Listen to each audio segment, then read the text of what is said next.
IDTV మన ఉనికి మన వాణి. తెలంగాణలో పొలిటికల్ గేమ్ పవర్ఫుల్గా సాగుతుంది. సుమారు ఏడాదిన్నర క్రితం రేవంత్ ప్రభుత్వం అధికారంలోకి వచ్చినప్పటి నుంచి ప్రతిపక్ష బీఆర్ఎస్ వీలు కుదిరిన ప్రతి సందర్భంలో ఎదురుదాడి చేస్తూనే ఉంది. ముఖ్యంగా బీఆర్ఎస్ వర్కింగ్ ప్రెసిడెంట్ కేటీఆర్ పదునైన విమర్శలు చేస్తుండగా అంతకు మించి అన్నట్లుగా ప్రతిదాడి చేస్తున్నారు రేవంత్ రెడ్డి. లగచర్ల భూముల వ్యవహారం నుంచి హైదరాబాద్ సెంట్రల్ యూనివర్సిటీ వివాదం వరకు జరిగిన సందర్భాలు గమనిస్తే నువ్వా నేనా అన్నట్లుగా రేవంత్ కేటీఆర్ పొలిటికల్ ఫైట్ చేస్తున్న విషయం స్పష్టమవుతుంది. ఇది రాష్ట్రంలో ప్రతి ఒక్కరి దృష్టిని ఆకర్షిస్తుంది.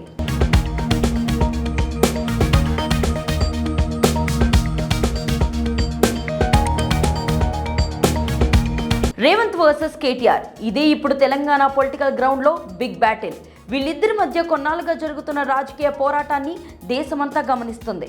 రేవంత్ ప్రభుత్వం అధికారంలోనికి వచ్చినప్పటి నుంచి ప్రతి కీలక సందర్భంలో కేటీఆర్ నాయకత్వంలో జరుగుతున్న బీఆర్ఎస్ విమర్శల దాడి, దాన్ని తట్టుకుని ఎదుర్కొని ముందుకు వెళ్తూ సీఎం రేవంత్ రెడ్డి చూపిస్తున్న తెగువ అందరినీ ఆకర్షిస్తున్నాయి.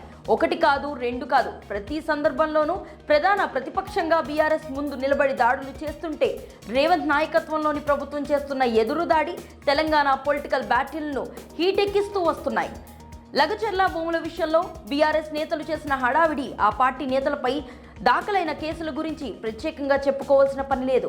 రేవంత్ రెడ్డి ఇలాకాలోని బీఆర్ఎస్ నేతలు చేసిన రాజకీయ రచ్చ అప్పట్లో పెను సంచలనాన్ని సృష్టించింది. ఆ తర్వాత గ్రూప్ 1 పోస్టుల నియామకాల్లో అభ్యర్థుల ఆందోళన, వారికి ప్రతిపక్ష అండగా నిలబడిన తీరు కాంగ్రెస్ను కదిలించింది.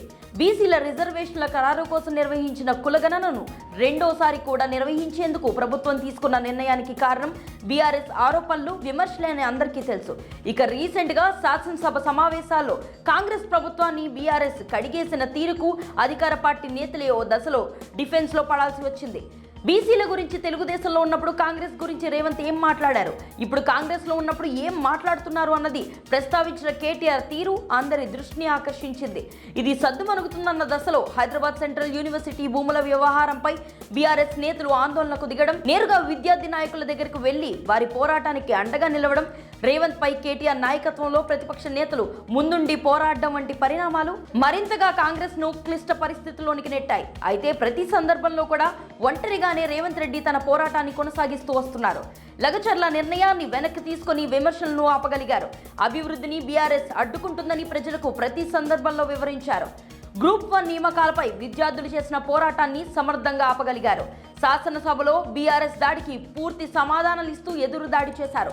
కులగణన దేశానికి ఆదర్శమని పదే పదే చెప్తూ దానికి సంబంధించిన బిల్లులను శాసనసభ, శాసన మండలాల్లో ఆమోదింపజేసి శభాష్ అనిపించుకున్నారు.